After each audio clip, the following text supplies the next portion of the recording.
When you think of masculinity, what public figure comes to mind? Like, who do you think exemplifies masculinity sort of in the town square? Maybe we'll get into this, but I think it's very interesting to kind of look at the emergent political figure of Tim Walz. What I like about his version of masculinity is it's very service-oriented, like the coach. The memes about him are like, he'll fix your car. He'll put his arm around you and ask you how you're doing. He'll get you home safe. He'll do the wiring in the White House, that kind of stuff. Honestly, the first person that just came to mind in that way was George Clooney. I don't know why. It's a little bit of an elitist answer because we don't want to make it seem like too out of reach, which is why I think the Tim Walz answer is actually one that is much more relatable and accessible, because you don't want to make masculinity into something that's out there that you have to sort of strive for. Right. It's a way of being, right? So it's rather than a sort of checklist. Like, what's the idea of the gentleman? We might have a first gentleman, and that word turns out to be quite provocative for some people. They think it's a very old-fashioned word, being a gentleman. But actually, that idea of being gentle and a man is maybe, Shadi, what you're conjuring up there a bit with the idea of George Clooney. This is Impromptu with Washington Post Opinions, a show where we bring you conversations about the issues we can't stop thinking about. I'm Theodore Johnson, or Ted, a contributing columnist, and this week we're talking about masculinity and some of the problems facing men and boys in today's world. There's a significant gap in education and life expectancy between women and men's participation in the workforce has been falling in recent years. As men look for strong role models, they're seeing two very different visions of masculinity emerge in the political arena. How are those landing? What type of role models do boys need today? I'm joined by two people who've thought a lot about this. Hi, I'm Shadi Hamid. I'm a columnist at the Washington Post, as well as a member of the editorial board. I'm Richard Reeves. I'm president of the American Institute for Boys and Men, a brand new think tank focused on the challenges of boys and men, and recently published a piece in the Washington Post arguing for an office of men's health to address some of the health issues that men are facing. Okay, so Richard, let's start with you. We often hear the phrase masculinity crisis. What does that mean, and why do you think men are in crisis, if you agree with the premise? Yeah, the problem with this is that masculinity is in crisis more often than it's not in crisis. Like, if you look back, the 50s, there was a crisis. The organization man, the 70s, post-Vietnam, there was a crisis. And so I think what happens is every now and again, the question of what is masculinity and how should we be shaping it kind of reemerges. And I think that's because masculinity is more strongly socially constructed than femininity is. And that's something we could argue about. But I think the difference now, Ted, is that there are a bunch of issues where boys and men, especially those of color and from poorer backgrounds, who are actually really struggling in education, in mental health, in family, in the labor market. So what's happening now, this isn't just a cultural debate among the elite, among cultural studies professors of is masculinity performed or not. This is actually playing out in the 40,000 men we're losing every year now to suicide. The fact that that working class men 9 times as likely to die from drug poisoning as non-working class men, and so on. And so it's underpinned by hard material facts this time around, which I think is one reason why we're talking about it so much. Interesting. Shadi, how does that resonate with your experience? Do you see it similarly, that men are facing a crisis? Yeah, and I'm more than comfortable using the word crisis because I think, as Richard sort of alluded to, this time it's different. I know we say that each time, but presumably eventually sometime will be different. And we have a body of data now that is really overwhelming, that points in this direction, that boys and men are falling behind on so many different metrics. And it's also something you just hear in the kind of cultural discourse, especially if you go on YouTube. You see people like Jordan Peterson becoming very popular and speaking to wildly large crowds all across the country. So you have a range of these figures who have really come to prominence, and they're speaking to a real need that young men have. Young men are searching for something that makes sense to them.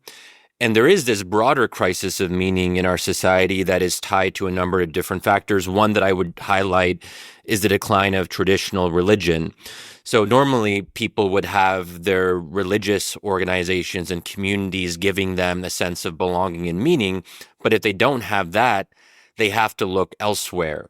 And then you have a lot of these perhaps not very encouraging figures rising to the fore to fill that need. Yeah, so this is interesting because it's almost like as the role of civic institutions sort of declines or the presence of civic institutions declines in society, that the places where boys would learn how to become men are fewer and far between. And maybe they're looking towards social media or other places that typically moderated by civic institutions. The absence of those institutions now leave the nation wanting for a kind of moderating force. Yeah, well, the first thing I want to do is underline, Ted, your point about institutions. Because if I'm right that masculinity is strongly socialized, then that means the role of social institutions is even more important for boys and men, which means if they atrophy, which they are, especially for boys and men, the consequences will be greater.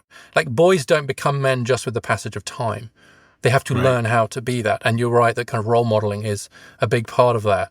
So you've written that we need a positive vision of masculinity that is compatible with gender equality. This summer, we've seen some models of masculinity in our politics. There's Trump and his running mate, J.D. Vance's brand. And then there's what we saw recently at the DNC, which you brought up with Tim Walz and the second gentleman, Doug Emhoff. So let's pick apart these different models a bit. In terms of what's on kind of offer right now, I think the challenge is there's the performance of different kinds of masculinity. And so you're quite right that with the Republican Party, we're seeing a very kind of strongly like the fighter mentality, a very, very strongly kind of a bravado type masculinity. The fact that, like in the previous two RNCs that Donald Trump was nominated, Ivanka Trump introduced him, like his daughter. This time it was Dana White, the head of the Ultimate Fighting Championship, right? So if you needed a kind of data point to prove that they are serious about this, it was that. But then on the other side, And Hulk Hogan. I mean, it's not it's not subtle, and it appears in some ways to be working, because at the very least, men, including young men, feel like they're seen, they're respected. Now, we can get into whether they actually are or not by that side. Up until this point, the Democrats, I think, have been really bad at suggesting not that we need an evolution of masculinity, but sometimes they've sounded like we need an abolition of masculinity. That masculinity didn't need reform, it needed obliteration. Next best is toxic masculinity, etc. And so a lot of men just feel like there isn't much there for them. So all the discussion right now about men turning, young men especially, turning to the right, could be misphrasing it. How about they're actually turning away from the left? And that the reason for that could be that they don't really see very much for them there. They don't feel particularly tonally welcomed. Now, Walz, and ironically Kamala Harris, because she's a woman, might have a bit more space to actually talk more positively about masculinity. The question is that followed up by substance? Is that followed up by policy? Will we see them supporting, for example, the Office of Men's Health? Will we see them actually instructing the CDC for the first time to recognize the male suicide crisis, etc.? Right. Yeah. And Shadi, I'm curious, the same question to you in terms of like the sort of different models of masculinity that we're seeing in our politics. So the first thing I'll say is that this is a really important conversation, but there's also something a bit odd about it for me. When I wake up, I don't ever think to myself in a conscious way, I'm a man. You know, is it useful to think consciously about your identity in that way? But I'm probably not the primary audience for a lot of this. And Richard has talked about those who are falling behind in the workplace, people who are still living with their parents at a later age, people who want to find a mate but aren't able to get married, and they're really struggling with profound loneliness. So those are the people who perhaps this message needs to be aimed towards. But it's interesting, Shadi. So my sense of this, I'll test this theory on both of you, is that identities do become more salient to people when they feel like they're in some way threatened or hollowing out. And so I agree with you, Shadi, and that's kind of how I grew up. I'm probably got a bit older than both of you. I'm in my mid-50s. But this whole debate, wasn't really as salient. But I think the reason it is salient today, we shouldn't roll our eyes at it and just assume it's kind of a misogynistic kind of reaction, etc. I think it's something quite profound that's going on, which is actually how to be a man, how to feel needed, how to feel comfortable in your skin as a man is actually the luxury of people who live in a culture where that's just accepted. Now, we have to do it in a way that's compatible with gender equality, which is why Harrison Wallis is quite interesting, just visually. But nonetheless, like, there's a feeling that, like, if you don't feel like your masculinity is being questioned or threatened or emptied out, of course you don't think about it. But if you start to feel that it is, wow, does that bring it out in you? And I think that's true of most identities, actually. So this is important. This is a really important point. And maybe I think the only way I can talk about it is through just sort of ethnographically and through my own experience. When I think of manhood, I immediately think of Black manhood. Because for me to be masculine in America, I have to consider my race. The stereotypes about Black men being criminal or hypersexual or aggressive, I take that into consideration as I just maneuver around the earth, as I go into the workplace or walk into the grocery store. It's not that I have front loaded my brain with don't be threatening, but it's become a way of existing in the country to try to mute the negative stereotypes others may have of me because of my race and my gender. And I suspect that for I think gender, maybe writ large, there's an interplay there between identities and gender in a way that shapes how we behave or how we conduct ourselves that isn't connected directly to gender alone, but is sort of complicated by the other identities that we have, that society perceives us to be. So I actually think this issue, like, this word intersectionality, is this horrible word. And it's kind of, if you apply it properly, what it means is you look at the different ways identities intersect. And one of the reasons why we focus so much on Black boys and men at the Institute is because it is pretty clear to me that if you are Black and a man, you're worse off in many dimensions than if you're Black and a woman. That does not mean that Black women don't face racism, but actually Black men are not disadvantaged despite being male, but in a very large part because they are male. And that is not true for other racial groups. And so if you take this idea of intersectional identity seriously, then it should lead you to some conclusions where actually men are worse off than women on another category. But that's a difficult thought for a lot of people on the center left to get their head around. Yeah, and this is where I think the issue of how people perceive threat is really important, because there's also the intersectionality of being white and being male. And a lot of white men, whether we like it or not, feel threatened on both counts. So you almost have this kind of magnifying effect of grievance, and that's really, part of what the Republican Party quite explicitly taps into. And then they overcompensate and they go over the top with these bravado and wrestling and all of this. And it seems unnatural in a way because it's a reaction to something else. It's not coming out organically. They're responding to what they view as a threat from liberals and the Democratic Party to end, whiteness and maleness and all that. But just because that's a kind of absurd narrative to some degree doesn't mean that there isn't the broader concern that Richard is pointing to, which is that the Democratic Party and liberals more broadly have not done a great job of talking about being a man in a constructive and positive way. And when we emphasize terms like male privilege, you're sort of pushing men to feel guilty about who they are, that they have to apologize for being men. And that is, I think, pretty destructive. It can be destructive, certainly. And that's why I'm glad to see Democrats trying to go more to a middle ground again, because you don't want people to feel guilty for who they are. And even just to bring up, the example of Jordan Peterson, who I mentioned earlier, right-wing psychologist, author, speaker, there's a lot that I think is not great about what he says, but he came to prominence largely because he was just saying, men, get out of bed and clean your room. And I'm not even joking. Cleaning your room was actually a big part of his original message. There's no reason that people on the left can't encourage men to be self-sufficient, to get things done, to go out there and have a work ethic, to take care of themselves. Right. On the question of sort of race and gender, there's not a lot of discussion about white men specifically in the national discourse because it's masked by conversations about working class men.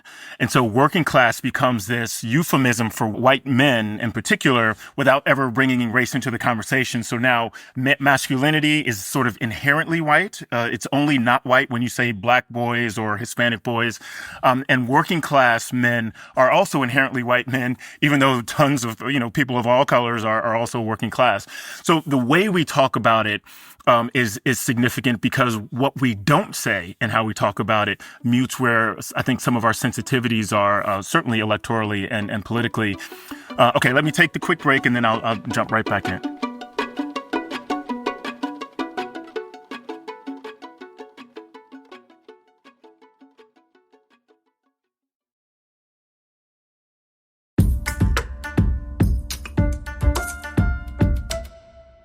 Okay, welcome back. I'm Theodore Johnson, and this is Impromptu. Okay, so we've been talking about masculinity, manhood, race, class.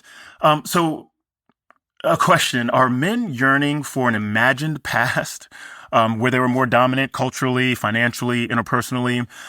Do either of you yearn for that personally, even if you believe in gender equality? I mean, maybe the question is, has masculinity seen its best days? Or is there sort of like a make masculinity great again approach to what it needs to be? So I'd say a hard no to the question, by and large. And actually, I got so intrigued by this that I just did some work just looking at general social survey data going back. It's published on our site. Just on basic attitudes to gender equality, what's happened to them, especially among young men. And those attitudes continue to improve. Improve from the point of view becoming more supportive of gender equality, of women's equal rights, women, not thinking of women's places in the home, women are just as good at politics. All of those lines are trending the right way, including among young men. So I don't think, with the exception of a handful of men, probably online, that there's this hearkening for the past in the sense of wanting to roll back the progress of women. What I do think there is a hunger for a sense of security about your own identity and a sense of your own role and feeling sure that you are still needed. One of the things I've come to believe almost more strongly than anything else is that being unneeded, feeling surplus to requirements is actually literally fatal. It's the thing that men who take their own lives are most likely to say about themselves. Right? The world's better off without me. No one needs me. And so I do think there's a bit of a crisis of a sense of purpose, to come back to Shadi's point, but also of just a neededness. And so men are hungry to know that they're still needed and wanted and respected and valued, even in this world of greater gender equality, which they overwhelmingly support. That's the difficult moment I think we're in now. And and that's what's driving a lot of men to try and find answers to these questions. Yeah, and I would say the thing about the past is that it always seems better than it actually was. So whenever we talk about the imagined past, it is imagined. I mean, that said, there are aspects of a more recent past that were quite positive that we don't want to completely do away with. And, Richard has talked a lot about how there used to be a lot more male public school teachers. And there's been a slow decline over recent decades. So that's an example of how we've actually seen a negative development. And when young men in school, they don't actually have teachers who can maybe understand them in the way they need to be understood, or they don't decide to pursue a career in, let's say, nursing or teaching because they see those professions as being overwhelmingly female coded. So, another thing about the past too is more young men used to get married and have families. And this is part of a broader shift in our society where we're seeing more unmarried men and more men who aren't part of families and aren't even around people. And there's something here about loneliness and feeling that you only have yourself and you're not needed by others. Going back to Richard's point, how do we make young men feel like they are part of society and that they are needed? presumably you have to have other people in the picture. And I bring this up because I was actually watching an online male influencer video where he shared his routine on Twitter. It's like a 2-hour routine in the morning, and it's very precise and exacting. It has a lot of supplements and like special kind of coffee and a special home sauna. But what's really striking about this video is that there's no one else in the video but him. He's not part of anything. So there's this pressure to be self-optimizing, that to be a better man, you just have to think about yourself and perfect your body. That's a dangerous path to go on because it doesn't address the deeper need of belonging. Right. And this is where I worry about, the marriage crisis or whatever you want to call it, the fact that more people are single for longer. If that doesn't change, if we don't find a way to address that, and it's not easy to address, to be sure, then we have a problem. Right. Yeah. Can I just underline that point, which is and I can plug a paper we published today on the working class. So much of this is class mediated. So Ted, you're right. If you define working class as not having a college degree, 50% of those men are not white. Right. Much more racially diverse than everybody else. And the second thing is all of these trends, and you can see it in our data today, like not having friends, being lonely, not having got married, not having got kids. So just to put one data point on it, only 50% of working class men aged between 30 and 50 have children in the home now. And that's dropped from more than 2/3 just in 1980, right? So it's a coin toss now whether you've got kids in your house as a working class man in your 30s and 40s. That is an incredible transformation. By the way, for non-working class men with college degrees, hasn't gone down anything like as much. Same with the marriage rates, right? So the class dimension here is absolutely huge. Shadi's absolutely right in pointing out these isolating factors and retreat from marriage. But let's be clear, that is by and large not playing out among college-educated Americans, which is why I think it's sometimes hard to persuade elite Americans about the crisis of what's happening to men, because it is largely playing out in communities that they don't tend to be in. Right. Yeah. And so I'll just be vulnerable for a minute in thinking about masculinity of the past and bringing it forward. My sense of men in the past, and this is the sort of the watered down, nostalgic version of masculinity, is that they were providers. They provided economic security and they provided physical security. Someone wants to harm your family, a man's not going to let that happen. If someone, a man's not going to let his kids or his spouse go hungry. And so when men become less critical to a society's security, their well-being, its well-functioning, I think masculinity takes a hit. I think they feel like, to the points that you've both made, a crisis can ensue when you don't feel like you're there to provide anything, that you're not offering anything of value or maybe anything specific to a man's value in the way we've constructed our society. And that, in turn, reduces your feelings of belonging or of value. So, economic security is one thing, but having just turned 49, I now wonder if I'm out with my family one day and some young, teens, 20-year-olds try to start something, am I capable of fending off the threat in the same way I've felt capable of doing so in my 20s and 30s? So even as you age, there's this sense that if you can't do both of those things, physical security, economic security, you're now your purpose or your value as a man has sort of taken a hit some. I just want to say something just very quick to that, because I think it's really powerful what you just said.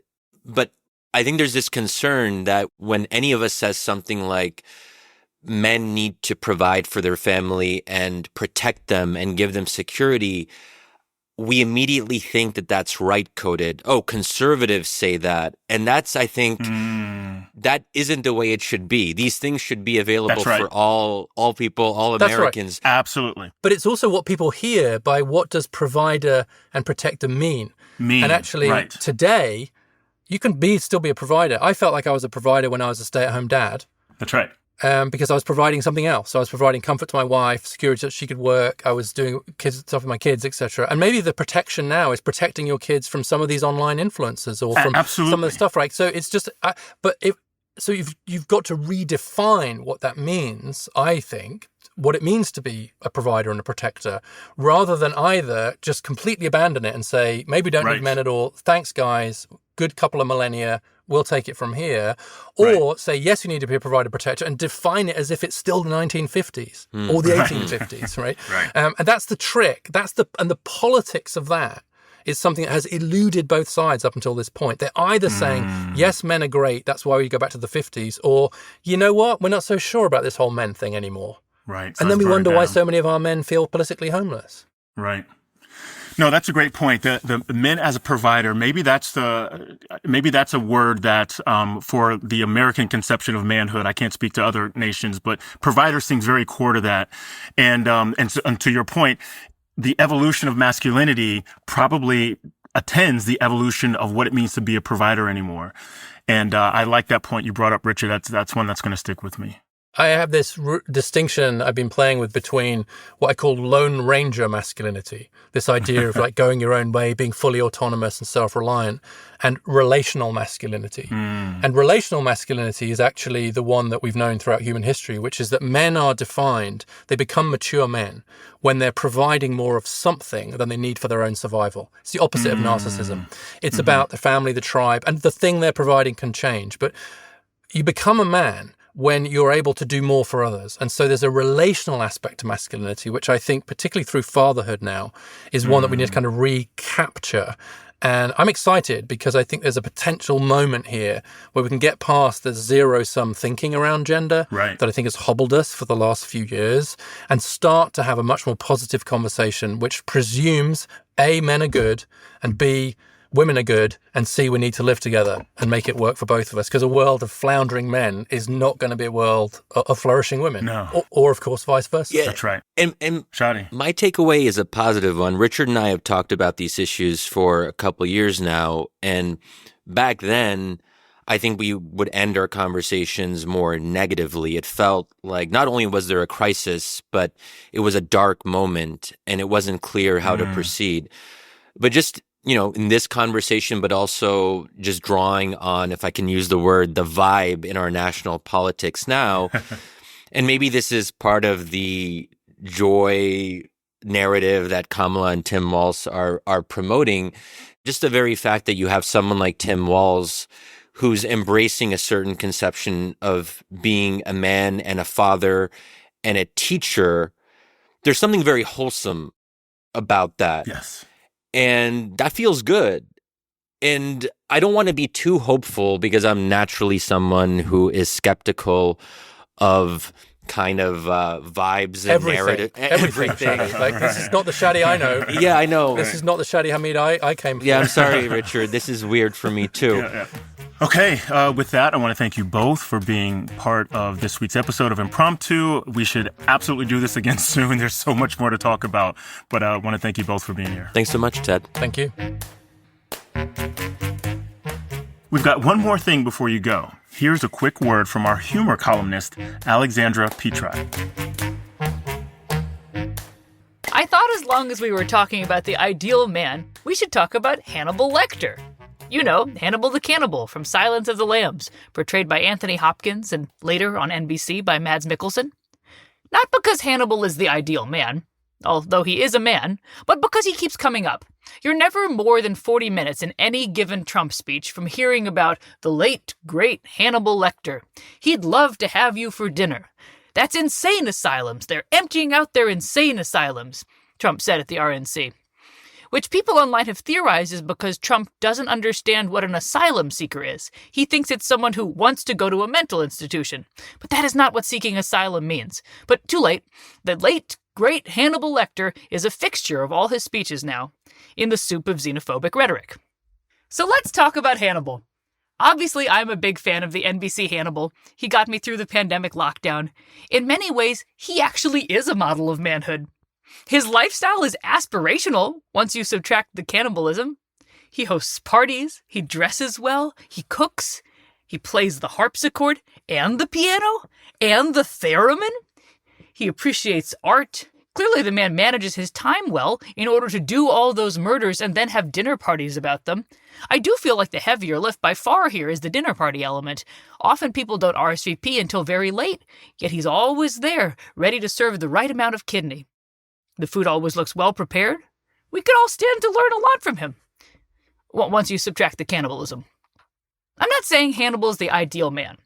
Obviously, the ideal man is the guy who stands in the box and also the circle that Leonardo da Vinci drew. The Vitruvian man, everyone can agree. Hopefully he's also a supportive husband and or father if he chooses to go that route. But what's important is he can wave his arms and be a circle and a square. But I think we have shown from all his hobbies that Hannibal Lecter is a close second. He hates rudeness, he appreciates music, he's never tried to overturn an election. What a guy! Once you subtract the cannibalism.